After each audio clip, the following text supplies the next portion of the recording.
దేవుని యొక్క కృప లేకపోతే మనం జీవించి ఉండడం అసాధ్యం. కాబట్టి ఈ దినం దేవుని యొక్క కృపను గురించి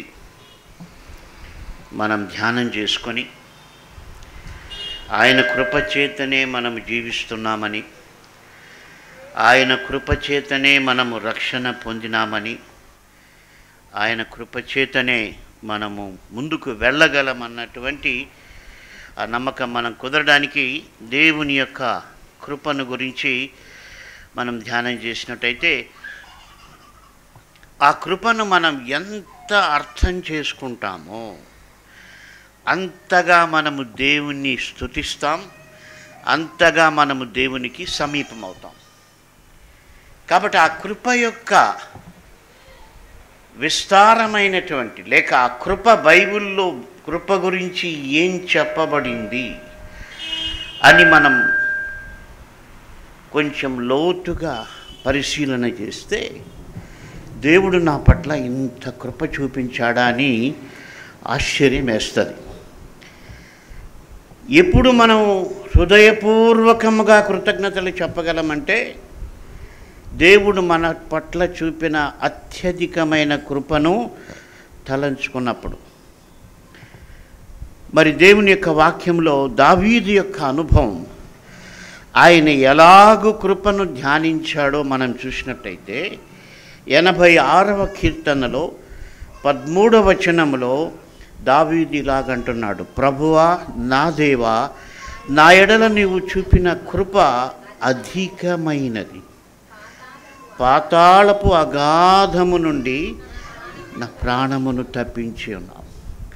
ఇక్కడ దావీదు తన జీవితాన్ని చూసుకున్నప్పుడు ఆయనకు అర్థమైంది ఏంటంటే, ఆయన కృప లేకపోతే ఆయన ఎక్కడికి వెళ్ళి ఉండేవాడు? పాతాళపు అగాధమునకు నేను వెళ్ళి ఉండేవాడిని అన్న అవగాహన ఆయనకుంది. అంటే దేవుని కృప లేకపోతే మనమందరం కూడా పాతాళపు అగాధములోనికి వెళ్ళవలసినటువంటి వారం. నిజంగా ఒకసారి తలుచుకుంటే దేవుని కృప మనల్ని మరి క్రీస్తు ద్వారా విమోచించి పాతాళపు అగాధములోనికి కాదు కదా, మనం ఈ లోకంలో క్రీస్తు చిత్త ప్రకారము జీవించినట్లయితే దేవుని సింహాసనములో కూర్చునేటువంటి గొప్ప ధన్యత కలుగజేయడానికి కారణం కేవలం దేవుని యొక్క కృప. హల్లెలూయా. అంటే పాతాళపు అగాధములో ఒక మూలకు వెళ్ళవలసినటువంటి మనల్ని ప్రభు అంటున్నాడు, నాతో పాటు సింహాసనం మీద మిమ్మల్ని కూర్చుండబెడతానంటున్నాడు. ఎంత గొప్ప ధన్యత ఇచ్చాడు. కాబట్టి అది మనం బాగా అర్థం చేసుకుంటే, దేవా ఎంత కృపను నువ్వు నా పట్ల చూపించావు,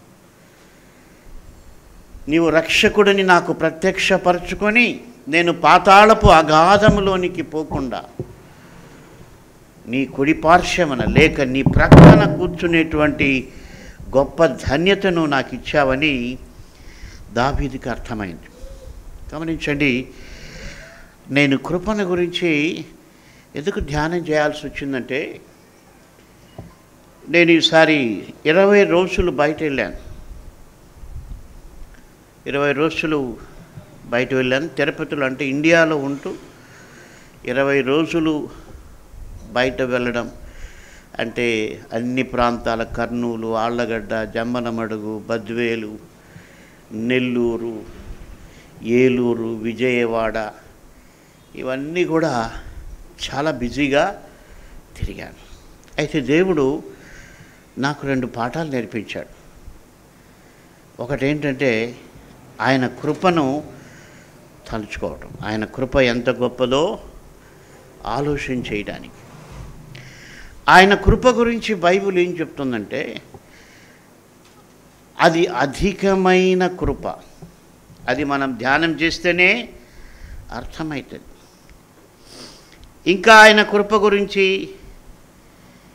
మనం ధ్యానం చేసినప్పుడు మొట్టమొదట మన జీవితంలో ధ్యానం చేస్తే బైబిల్ గ్రంథంలో ఉన్న వాక్యాలు మనకు అర్థమవుతాయి.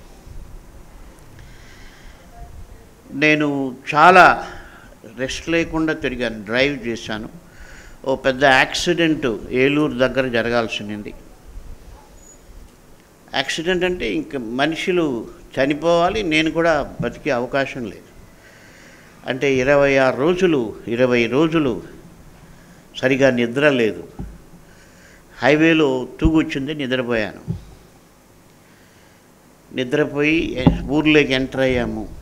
ఎంటర్ అయినప్పుడు ఇంకా నా భార్య పక్కనే ఉంది, కానీ బాగా తూగొచ్చింది. నిద్రపోయినప్పుడు బండి ఎక్కడ పోయిందో నాకు తెలియదు. సాయంకాలం 7 గంటలు. కుడి పక్కన శబ్దం ఆమె అరిచింది. కళ్ళు తెరిచి చూస్తే అప్పటికే ఓ బండను కొట్టి ఆ ఇంటి ముందర ఏదో ఒక స్కూటర్ పెట్టి ఉంటే మోటార్ సైకిల్ దానికి కొట్టేశాను. ఈమె అరవడం, నాకు మెలకువ రావడం, వెంటనే బ్రేక్ వేస్తే అది నిలబడింది బండి. మరి ఎవరికి అపాయం తెలియదు. ప్రతిరోజు సాయంకాలం అక్కడ పిల్లలు ఆడుకుంటారంట ఆ స్థలంలో.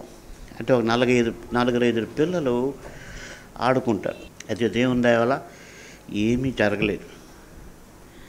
ఆ తర్వాత నేను దేవుణ్ణి స్తుతించి అడిగాను, ప్రభువా ఎందుకు ఇలా జరిగిందంటే దేవుడు నాకు ఒక వాక్యం చూపించాడు. సామెతల గ్రంథం ఏమి రాయబడిందంటే, తాలిమి లేక పని చేయువానికి నష్టమే ప్రాప్తించను. కాబట్టి మధ్యలో రెస్ట్ లేకుండా, ప్రార్థన లేకుండా, మరి ఏదో బిజీగా ఉన్నామని అనుకుంటున్నాం, కానీ అయితే మధ్యలో రెస్ట్, దేవునితో వ్యక్తిగతంగా సహవాసం లేకపోవడం నష్టానికి గురి చేసింది. అయితే దేవుని కృప వలన అది ప్రాణ నష్టం జరగలేదు. ఆ స్కూటర్ వెనక పక్క మొత్తం బెండ్ వచ్చేసింది. దానికి ఏదో డబ్బులు కట్టించి మరి వచ్చి అక్కడ రికార్డింగ్కి వెళ్ళాను. అంటే దేవుని పని చేసేదానికి వెళ్ళినప్పుడు ఆటంకాలు జరుగుతాయి, కాకపోతే మనం కూడా జాగ్రత్తగా ఉండాలా. వస్తూ ఆ పిల్లలందరినీ పిలిచి మామూలుగా అక్కడ ఆడుకునే వాళ్ళని, నాయనా యేసు ప్రభు మీ ప్రాణాలని, నా ప్రాణాన్ని బ్రతికించాడు, కాబట్టి క్రిస్మస్ రోజున మీరు కేక్ కొనుక్కోండి అని ఒక 500 రూపాయలు వాళ్ళకి ఇచ్చి నేను వచ్చాను. అంటే దేవుని కృప లేకపోతే నేను ఇక్కడ ఈరోజు నిలబడే అవకాశం లేదు, ఏమాత్రం లేదు. అంటే అక్కడే కాదు, బాగా రాత్రి తూగొచ్చింది. 2-3 చోట్ల యాక్సిడెంట్ కావాల్సింది, మరి ఎక్కడ కూడా దేవుడు కాకుండా సహాయం చేశాడు. సో దీనివల్ల నేను నేర్చుకున్న పాఠం ఏంటంటే మధ్యలో రెస్ట్ ఉండాలి. నాకు ఇంకోటి అనిపించింది, చాలాసార్లు మనిషి ఎందుకు బిజీ అవుతాడంటే గొప్పలు చెప్పుకోవడానికేమో అనిపించింది. నేను చాలా బిజీగా ఉన్నానని చెప్పుకోవడానికేమో అనిపించింది. నేను ప్రభుని అడిగాను, ప్రభా నన్ను క్షమించు, నేను 10 మంది మెచ్చుకోవాలని కాదు, నీకు ఇష్టమైన సేవ నేను చేయాలి. కాబట్టి మన అందరం కూడా ఏదో ఒక రకంగా బ్రతికున్నామంటే దేవుని యొక్క మహాకృప.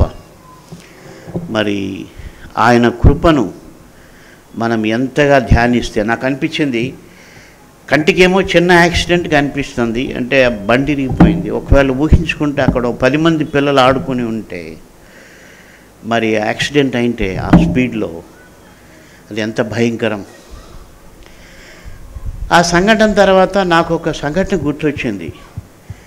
నేను దేవునికి సరిగా కృతజ్ఞతాస్తుతులు చెల్లించలేకపోవడానికి కూడా ఆ యాక్సిడెంట్ ఒక కారణమేమో అని అనుకుంటున్నాను.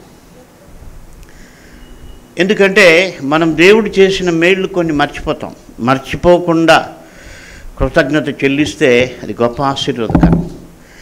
అంతకంటే భయంకరమైన యాక్సిడెంట్ ఒకటి ఇక్కడ జరగాల్సింది, అయితే దేవుడు దాన్ని తప్పించాడు. దాని విషయంలో నేను కృతజ్ఞత చెల్లించటం మర్చిపోయాను.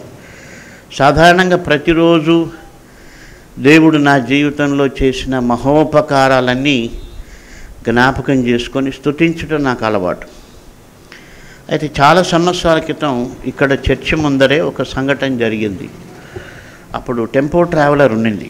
ఆ రోజు క్రిస్మస్ ప్రోగ్రాం, బహిరంగ క్రిస్మస్. నేను డేవిడ్ మాట్లాడాలి, లేక పాస్టర్స్ అసోసియేషన్ మీటింగ్ అనుకుంటా. అప్పుడు నేను ప్రెసిడెంట్గా ఉన్నా. అంత హడావుడిగా ఉన్నాం. మరి ఈవినింగ్ ప్రోగ్రామ్కి రెడీ అయ్యి బయట వెళ్ళి స్టార్ట్ చేసి యాక్సిలేటర్ తొక్కాను. బ్రేకులు పోయినాయి.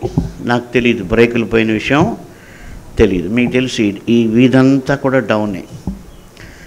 బ్రేకులు పోయినాయి, బండి కంట్రోల్ లేకుండా పోతూ ఉంది డౌన్లో.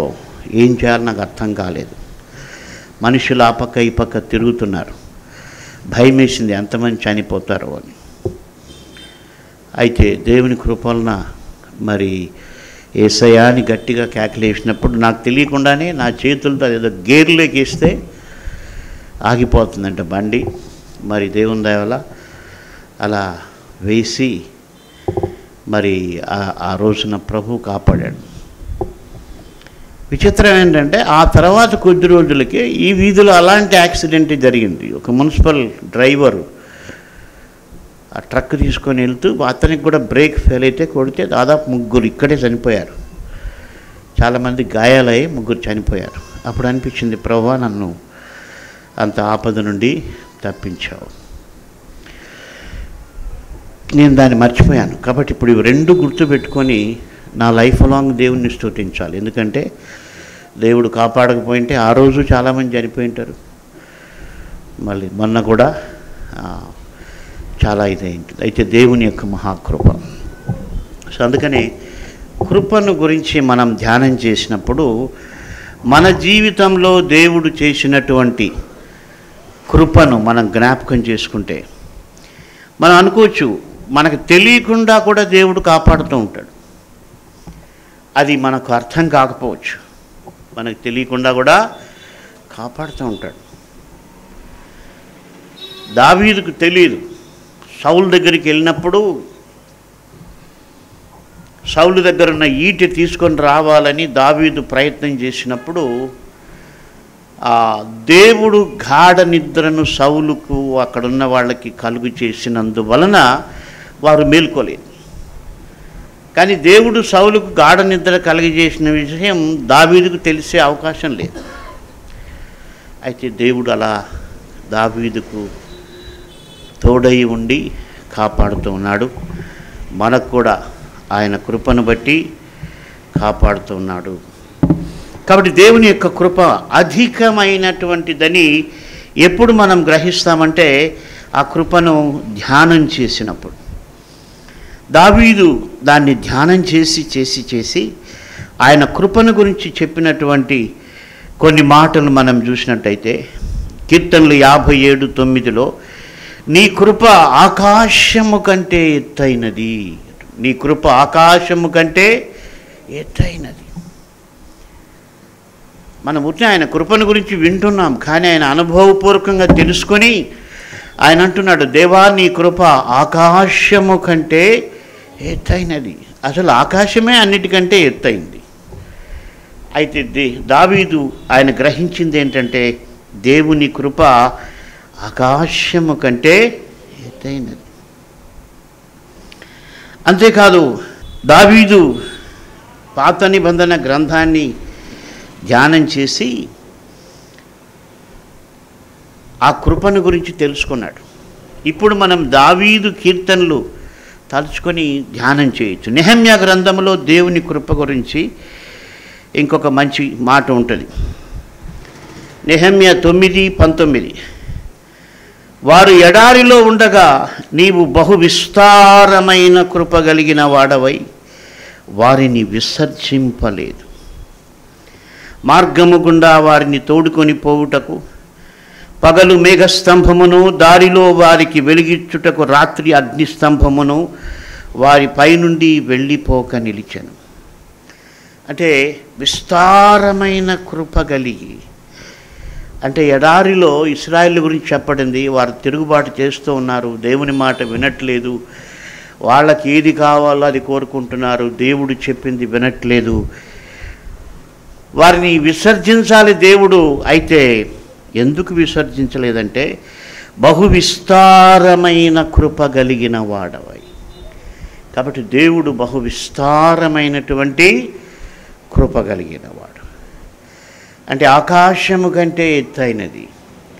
ఇంకా విస్తారం అంటే తూర్పు పడమర కంటే, ఉత్తరం దక్షిణం కంటే విస్తారం అంటే ఆ ఎండు నుంచి ఈ ఎండు వరకు చూసేటువంటిది. ఇక్కడ అంటున్నాడు, బహువిస్తారమైన కృప కలిగిన వాడవి, వారిని విసర్జింపలేదు. ఇంకా కృప గురించి ఇప్పుడు మొట్టమొదటిది ఏంటి? అధికమైనటువంటి కృప. రెండవది బహువిస్తారమైనటువంటి కృప. మూడవది శాశ్వతమైనటువంటి కృప. యెషయా 55:3లో చెవియొగ్గి నా యొద్దకు రండి, మీరు వినిన ఎడల మీరు బ్రతుకుదురు, నేను మీతో నిత్య నిబంధన చేసేదను, దావీదునకు చూపిన శాశ్వత కృపను మీకు చూపుదు. నేను చాలా ఆశ్చర్యపోయాను.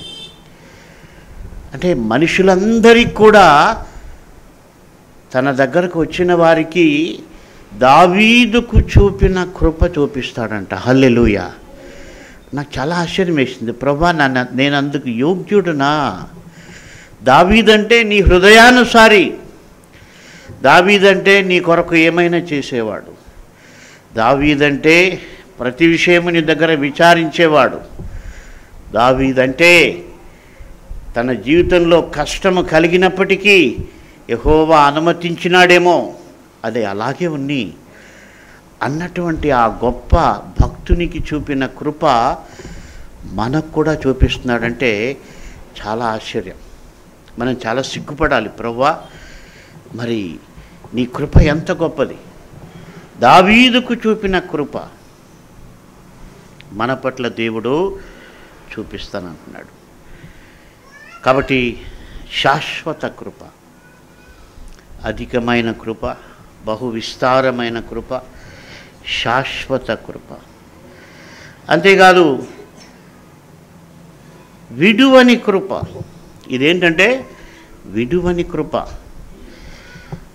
మన గ్రంథంలో చూసినట్టయితే యెషయా 54:10లో పర్వతములు తొలగిపోయినను, మెట్టలు తత్తరిలినను, నా కృప నిన్ను విడిచిపోదు, సమాధాన విషయమైన నా నిబంధన తొలగిపోదు అని నీ యందు జాలిపడు యెహోవా సెలవిచ్చుచున్నాడు. అంటే మనం వర్త్ కాదు. అసలు కృప అంటే ఏంటంటే అర్హత లేని వారికి అర్హత కల్పించటం, క్షమింపబడని వారికి క్షమాపణ ఇవ్వడం, యోగ్యత లేని వారికి యోగ్యత కల్పించటం.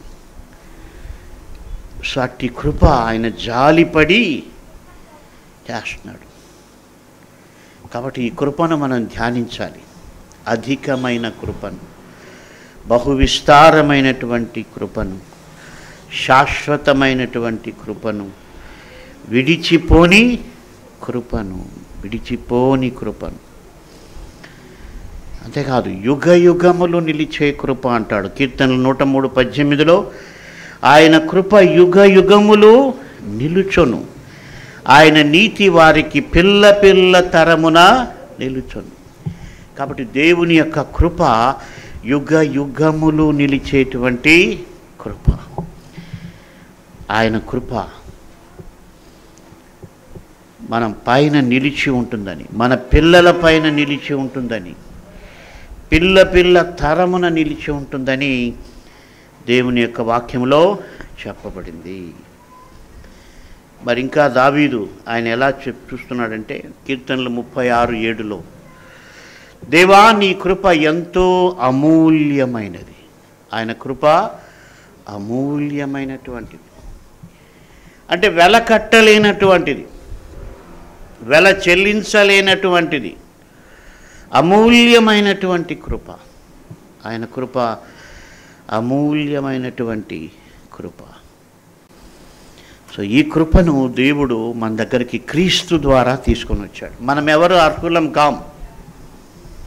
ఈ కృప దావీదుకు, యూదులకు, ఆయన జనాంగానికి చూపబడింది. అయితే నూతన నిబంధనలో ఆయన క్రీస్తు శరీరధారి అయి మనకు ఆ యొక్క కృపను తీసుకొని వచ్చాడు. యోహాను సువార్త 1వ అధ్యాయం 16వ వచనములో ఆయన పరిపూర్ణతలో నుండి మనమందరము కృప వెంబడి కృపను పొందితిమి. కాబట్టి ఆయన కృపాసత్య సంపూర్ణుడుగా శరీరధారి అయి వచ్చి ఈ లోకంలో జన్మించి ఆ కృపను మన దగ్గరికి తీసుకొని వచ్చాడు. ఈ కృప మనము అర్హులం కాదు ఈ కృపకు, అయితే క్రీస్తు ద్వారా ఆ కృపను దేవుడు మనకు అనుగ్రహించి ఉన్నాడు. అందుకొరకే మనం ఆయన కృపను ధ్యానం చేసి ప్రతిరోజు ధ్యానం చేయాలి. ప్రతిరోజు ఆయన కృపను, ప్రభా నేను యోగ్యుణ్ణి కాను, యోగ్యురాలను కాను, నువ్వు నా కొరకు శిలువలో ప్రాణం పెట్టి రక్తము కార్చి చనిపోయి తిరిగి లేచి ఆ రక్షణను నేను తెలుసుకోవడానికి నేను యోగ్యుణ్ణి కాను, నీ కృపచేత నాకు నీ సత్యం తెలియచేశావు అని ప్రతిరోజు కూడా ఆయన కృపను బట్టి మనం దేవుణ్ణి స్తుతించాల్సి ఉంది. అందుకేనేమో 107వ కీర్తనలో ఒకే అధ్యాయంలో 4 సార్లు నరులు ఆయన కృపను బట్టి కృతజ్ఞత చెల్లిస్తారని రాయబడింది. అదే వాక్యం 4 సార్లు 107:8, 107:15, 107:21, 107:31. 8వ వచనం, 15వ వచనం, 21వ వచనం, 31వ వచనం అన్నీ కూడా ఒకే రకంగా ఉంటాయి. అది అద్భుతమైన మాట ఏంటంటే, ఆయన కృపను బట్టి నరులకు ఆయన చేయు ఆశ్చర్య కార్యములను బట్టి వారు యెహోవాకు కృతజ్ఞతాస్తుతులు చెల్లించుదురుగాక. కాబట్టి మనం ఆయన కృపను ధ్యానం చేస్తే దేవుడు మనకు చేసినటువంటి ఆశ్చర్య కార్యాలను జ్ఞాపకం చేసుకొని కృతజ్ఞతాస్తుతులు చెల్లించాలి. ఈ సంవత్సరమే కాదు, ఈ సంవత్సరమంతా మనల్ని బ్రతికించినందుకు, కృప చూపించినందుకు, ఆపదల నుంచి కష్టాల నుండి తప్పించినందుకు మనం కృతజ్ఞత చెల్లించి మరి నూతన సంవత్సరంలో కూడా మనం ఆయన్ని ప్రతి ఉదయము ఆయన కృపను జ్ఞాపకం చేసుకునేవాడంట దావీదు, ప్రతి ఉదయం. అందుకే ఆయన అన్నాడు కీర్తనలు 92లో, ప్రతి ఉదయమున నీ కృపను, ప్రతి రాత్రి నీ విశ్వాస్యతను అని దావీదు తలుచుకున్నాడు. దేవుని యొక్క కృపను ప్రతి ఉదయమున, ఎందుకంటే ఆయన కృప అంత గొప్పది. ఉదయమున నీ కృపను, ప్రతి రాత్రి నీ విశ్వాస్యతను 10 తంతుల సితారాతో. 2వ వచనంలో మాట మనం చూస్తాం, నీ నామమును యెహోవాను స్తుతించుట మంచిది, మహోన్నతుడా నీ నామమును కీర్తించుట మంచిది. ఉదయమున నీ కృపను, ప్రతి రాత్రి నీ విశ్వాస్యతను 10 తంతుల స్వరమండలముతోనూ గంభీర ధ్వని గల సితారాతోనూ ప్రచురించుట మంచిది. ఎందుకు ఆయన జ్ఞాపకం చేసుకుంటున్నాడు 4వ వచనంలో, ఎందుకనగా యెహోవా నీ కార్యము చేత నీవు నన్ను సంతోషపరచుచున్నావు, నీ చేతి పనులను బట్టి నేను ఉత్సహించుచున్నాను. యెహోవా నీ కార్యములు ఎంత దొడ్డవి, నీ ఆలోచనలు అతి గంభీరములు. పశుప్రాయులు వాటిని గ్రహింపరు, అవివేకులు వివేచింపరు. కాబట్టి దేవుని యొక్క కృపను ఎవరు గ్రహింపరంటే పశుప్రాయులు అన్నాడు. దేవుని కృపను ఒక వ్యక్తి మరిచిపోతే, గ్రహించకపోతే ఆ వ్యక్తి పశువుతో సమానం. ఎందుకంటే పశువుకి తెలీదు, అది ఎక్కడంటే అక్కడ మేస్తుంది, ఎక్కడంటే అక్కడ పోతుంది, గ్రహింపు లేదు. అందుకే అన్నాడు, దేవుని కృపను ఎరుగనటువంటి మనిషి పశుప్రాయుడు. అంతేకాదు, దేవుని కృపను వివేచింపని వ్యక్తి అవివేకి అని కూడా దావీదు అంటున్నాడు. పశుప్రాయులు గ్రహింపరు, అవివేకులు వివేచింపరు. కాబట్టి మనం పశుప్రాయులు కాకుండా ఉండాలంటే, అవివేకులు కాకుండా ఉండాలంటే దేవుని యొక్క కృపను మనం ధ్యానం చేయాలి. ఆ కృప పైన మనం ఆనుకోవాలి. దావీదునకు చూపిన కృప, కన్నె మరియకు చూపిన కృప. నేను ఈ ఉదయం ఆలోచన చేస్తూ ఉన్నాను. దేవుని కృప పొందేరి అని ముగ్గురు గురించి రాయబడింది. యెహోవా దృష్టికి నోవహు కృప పొందినవాడాయని. మరియ యెహోవా కృపను పొందెను అని రాయబడింది. అంటే అటువంటి గొప్ప భక్తులు వాళ్ళు. దావీదునకు దేవుడు కృప చూపించాడు. అయితే ఆ కృపను దేవుడు మనకు చూపిస్తానంటున్నాడు. దావీదునకు చూపినటువంటి కృప. నా విశ్వాసం చాలా బలపడింది. ఎందుకంటే అప్పుడప్పుడు సైతాను మనల్ని ఏం చేస్తుందంటే, నీవు అంత భక్తుడివి కాదు, నీవు బలహీనుడివి, నీ వల్ల ఏమీ కాదు అని సైతాను మనతో మాట్లాడుతుంటాడు.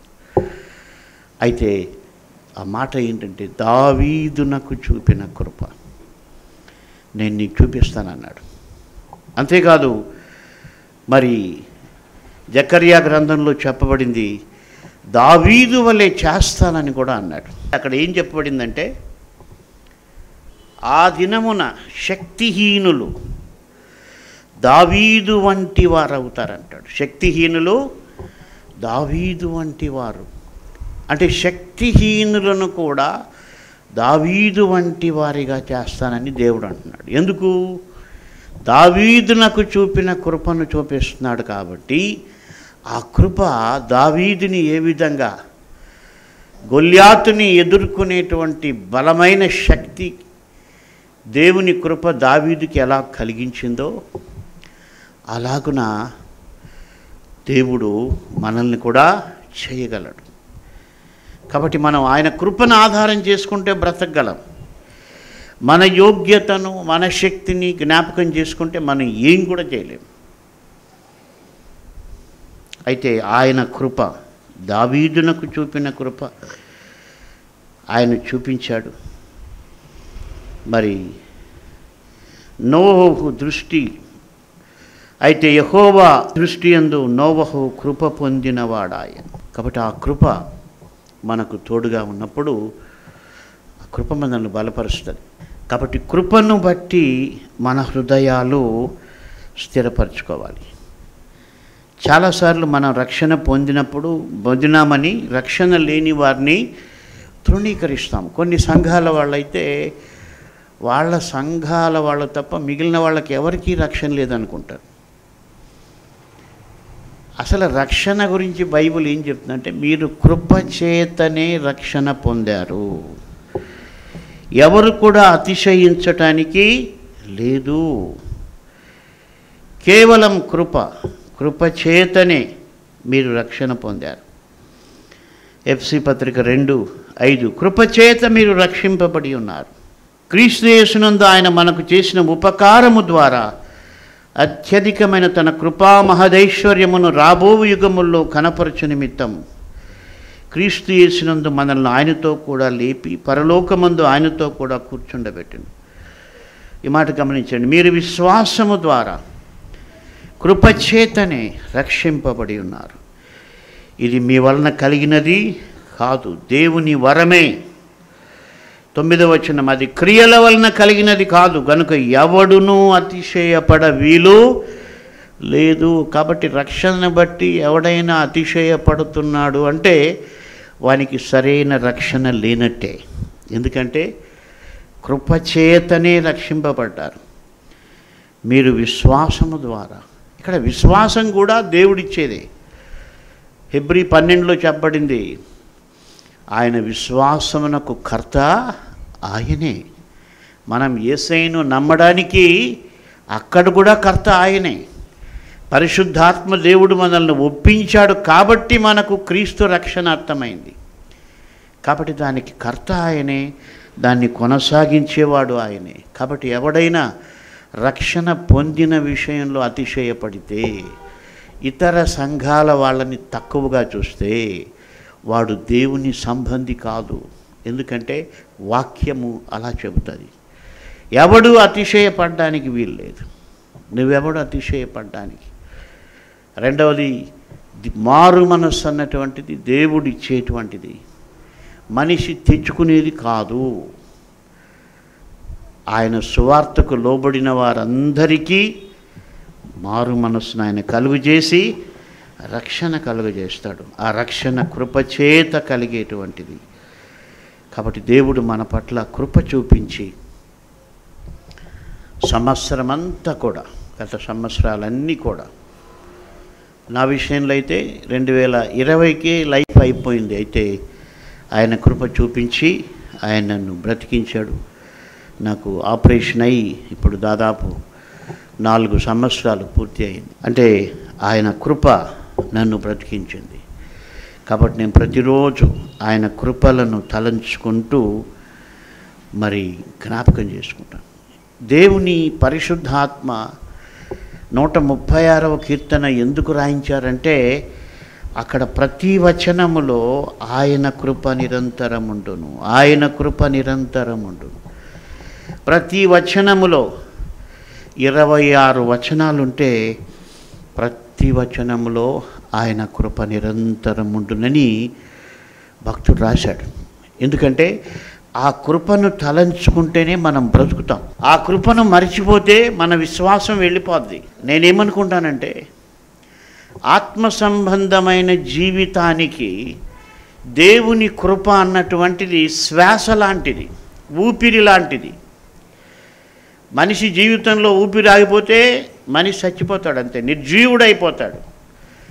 అలాగే ఒక విశ్వాసి దేవుని కృపను మర్చిపోతే వాడు ఆత్మీయంగా చచ్చిన వాడైపోతాడు, సందేహమేమి లేదు. కృప నుండి తొలగిపోవడం అంటే ఆత్మీయంగా చచ్చిపోవడం. కృపను బట్టి దేవునికి కృతజ్ఞత కలిగి లేదంటే ఆత్మీయంగా చనిపోయిన స్థితిలో ఉన్నటువంటి పరిస్థితి. కాబట్టి కృప మన ఆత్మీయ జీవితానికి శ్వాస లాంటిది. అందుకే పౌలు పలుమార్లు కృప గురించి మాట్లాడతాడు. ఆయన ఉత్తరం ప్రారంభంలో దేవుని కృప గురించి మాట్లాడతాడు. ప్రతి ఉత్తరం చివరన దేవుని కృపను గురించి మాట్లాడతాడు. ప్రతిసారి దేవుని కృప మీకు తోడై ఉండాలని ఆయన కోరుకుంటాడు. ఉత్తరం ప్రారంభంలో, ఉత్తరం చివరిలో, ఆయన బోధలో పలుమార్లు మరి ఆయన యొక్క కృపను గురించి ప్రస్తావించినట్టు మనం చూస్తాం. ఎందుకంటే ఆయన కృప లేకపోతే మనం జీవించలేము. ఆయన కృపను, మరి దేవుని యొక్క కృప అన్నటువంటిది ఎంత గొప్పదంటే, దేవుడు కూడా అన్నాడు, ఆయన గుర్రముల బలమునందు కానీ నరుల కాలి సత్తువ ఎందు కానీ ఆయన ఆనందించడంట. ఎవరైతే ఆయన కృప కొరకు కనిపెట్టుకుంటారో వారిని బట్టి ఆయన దేవుడు ఆనందిస్తాడు. అలాగే మరణము నుంచి తప్పించటానికి 37వ కీర్తనలో 18, 19 వచనాల్లో కూడా ఏం రాయబడిందంటే, కాబట్టి ఇక్కడ ఎవరిపై నిలుస్తుందంటే ఆయన కృప కొరకు కనిపెట్టుకొని వారి మీద. నిజంగా ఎంత వాల్యుబుల్ సబ్జెక్ట్ కృప అన్నదంటే, ఆయన దేనిపైన కూడా, ఎవరైనా ఒక నరుడు నా చేతనవుతుంది అనుకుంటాడంటే దేవుడు వాడిని లక్ష్య పెట్టడు. ఎవరైనా ప్రభా నేను నీ కృప కొరకు కనిపెడుతున్నాను, నీ కృప నన్ను బాగు చేస్తుంది అని కనిపెట్టుకున్న వానికి దేవుని హస్తము తోడుగా ఉన్నట్టుగా పరిశుద్ధ గ్రంథంలో మనం చూస్తూ ఉన్నాం. కాబట్టి ఆయన కృప కొరకు మనం కనిపెట్టాలి. ఆయన కృపను ఆధారం చేసుకొని మనం జీవించాలి. ఎందుకంటే ఆ కృప తరిగిపోయేది కాదు. ఒక భక్తుడు ఒక మంచి ఉదాహరణ చెప్పాడు చాలా కాలం కిందట. సైలస్ ఫాక్స్ అని బ్రదరన్ అసెంబ్లీ ఫౌండర్ ఆయన పుస్తకంలో ఒక సంఘటన రాశాడు. దేవుని కృప ఎంత విస్తారమైంది, ఎంత అధికమైంది, ఎంత అమూల్యమైంది అని చెప్పడానికి ఒక మంచి ఎగ్జాంపుల్ చెప్పాడు. ఏంటంటే, ఒక పక్షి ప్రతిరోజు కూడా, అంటే అది సముద్ర ప్రాంతంలో ఉండే పక్షి, ప్రతిరోజు కూడా ఆ సముద్ర తీరానికి వెళ్ళి ఆ అలల ద్వారా వచ్చేటువంటి నీళ్లు, సముద్రపు ఒడ్డున ప్రతిరోజు నీళ్లు తాగి దప్పిక తీర్చుకునేదంట. అయితే ఒకరోజు ఆ పక్షికి అనుమానం వచ్చిందంట, నేను ప్రతిరోజు ఈ నీళ్లు తాగుతున్నానే, ఈ నీళ్ళు అయిపోతే నా బ్రతుకు ఏంటి అని అనుమానం వచ్చిందంట. ఒకసారి మనం ఊహించుకుంటే, పక్షి నీళ్లు తాగితే సముద్రం నీళ్ళు అయిపోతాయా? అయిపోయే ఛాన్సే లేదు. పక్షి జీవితకాలం కాదు, ఆ పక్షి తరతరాలు తాగిన సముద్రం నీళ్ళు అయిపోవు. ఎందుకంటే ఆ సముద్రము అనేక నదుల నీళ్ళ ద్వారా ఉండేటువంటిది. ఆ సముద్రమే అత్యంత విశాలమైనటువంటిది. ఆ సముద్రానికి నీళ్లు అనేక విధాలుగా వస్తూ ఉన్నాయి. అయితే దానికి అనుమానం వచ్చిందంట. ఆ భక్తుడు దాని గురించి చెప్తూ, మనం కూడా ఎప్పుడైనా దేవుని కృపను గురించి అలాగే సందేహిస్తాం. ఇంకా దేవుడు నా పట్ల కృప చూపిస్తాడా? ఆయన కృప చూపిస్తాడు. నువ్వు పాపంలో జీవించాలని కాదు, నువ్వు పాపం నుండి బయటికి రావాలని. నీవు బలహీనతల్లో బ్రతకాలని కాదు, బలవంతుడుగా జీవించాలని ఆయన కృపను తప్పకుండా చూపిస్తాడు. కాబట్టి మనం ఆయన కృప కొరకు కనిపెట్టు వారంగా నూతన సంవత్సరంలో ఆయన కృపలో మనం బలవంతులు కావాలి. ఆయన కృపలో బలవంతుడు కమ్మని పౌలు తిమోతికి రాశాడు. చాలా ఆశ్చర్యం అనిపించింది నాకు. బలవంతుడు కమ్మని చెబుతూ, ఎలా బలవంతుడు కమ్మన్నాడంటే, ఆయన కృపలో నువ్వు బలవంతుడు, క్రీస్తు యేసునందున్న కృపను బట్టి నీవు బలవంతుడు కావాలంటున్నాడు. తిమోతికి రాసిన 2వ పత్రిక 1వ వచనం, నా కుమారుడా, క్రీస్తు యేసునందున్న కృపచేత బలవంతుడవు కమ్ము. కాబట్టి మనం క్రీస్తు యేసునందున్నటువంటి కృపచేత బలవంతులు కావాలి. ఆయన కృపను ఆధారం చేసుకొని మనం బలం పొందాలి తప్ప లోకాన్నో, డబ్బునో, హోదానో, బిల్డింగులనో, స్థలాలను, ప్రమోషన్లను ఆధారం చేసుకొని బలవంతులు కాలేం. ఒక రకంగా అవన్నీ బలహీనులని చేస్తాయి. ఎందుకంటే యేసుప్రభువు అన్నాడు, ఒకని కలిమి విస్తరించుట వాని జీవమునకు మూలము కాదు.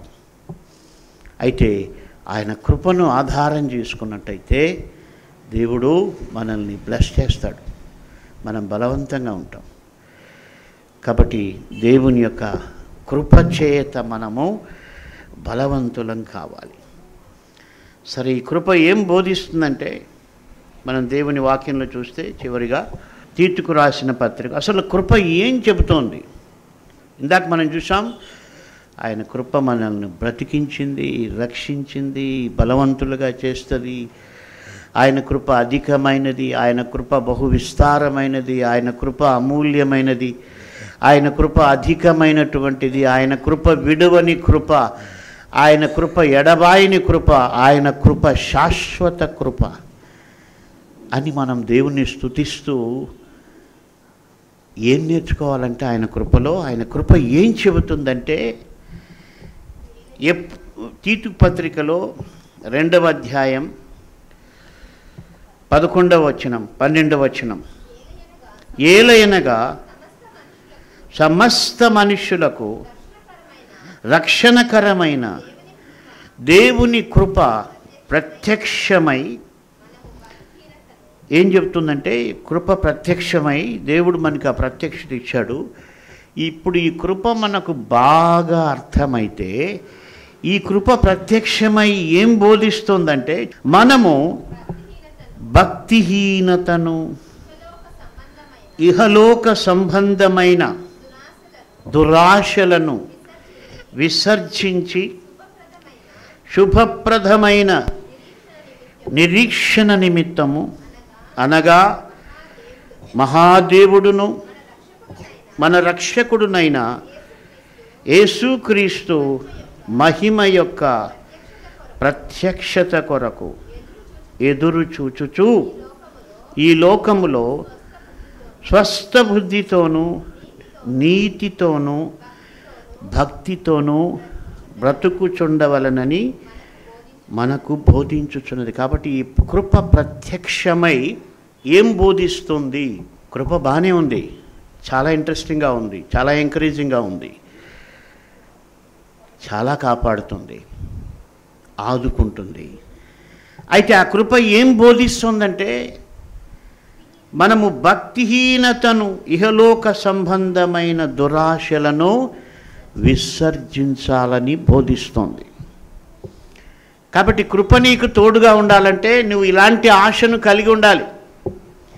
భక్తిహీనతను విసర్జించాలి, ఇహలోక సంబంధమైన దురాశలను విసర్జించాలి. అంతేకాదు దేవుని యొక్క రాకడ కొరకు కనిపెడుతూ, ఆయన ప్రత్యక్షత కొరకు కనిపెట్టుతూ ఎదురు చూచుచు ఈ లోకములో స్వస్థ బుద్ధితోనూ నీతితోనూ భక్తితోనూ బ్రతుకవలనని మనకు బోధించుచున్నది.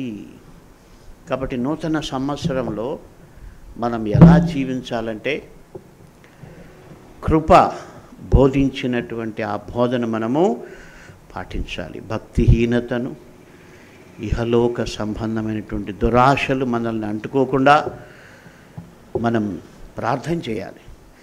దేవుడు దానికి కృపనిస్తాడు.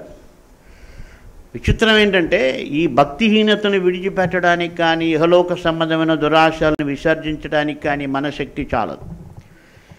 అయితే మనం ఆశించి ప్రభువుని అడిగి, ప్రభా నేను వీటిని విసర్జించాలి, మరి భక్తితో మరి నీ కొరకు నేను ఎదురు చూడాలి అంటే దేవుడు సహాయం చేస్తాడు. సమస్తమైన కృపలను దేవుడు మన పట్ల విస్తరింపజేస్తాడు. ఎప్పుడంటే మనం ఆయన కొరకు జీవించాలని అనుకున్నప్పుడు. అట్టి కృప దేవుడు మనకు అనుగ్రహించునుగాక. ప్రార్థించుకుందాం. దయగల ప్రభా, మిమ్మల్ని స్తుతిస్తున్నాము తండ్రి. అవును ప్రభా, మీ కృపచేత మేము బ్రతికి ఉన్నాం. మీ కృపచేత మా కష్టాల్లో మేము ముందుకు నడుస్తూ ఉన్నాం. మీ కృపచేత మేము విమోచింపబడ్డాం. మీ కృపచేత రక్షణ పొందాం. మీ కృపచేత మేము నడిపించబడుతున్నాం. అందుకొరకు మీకు స్తుతులు, కృతజ్ఞతలు చెల్లిస్తున్నాం. అవును తండ్రి, ఈ వాక్యం వింటున్న ప్రతి ఒక్కరి జీవితాల్లో మీరు కృపను చూపించారు. వారి జీవితాల్లో ఆశ్చర్య కార్యాలు చేశారు.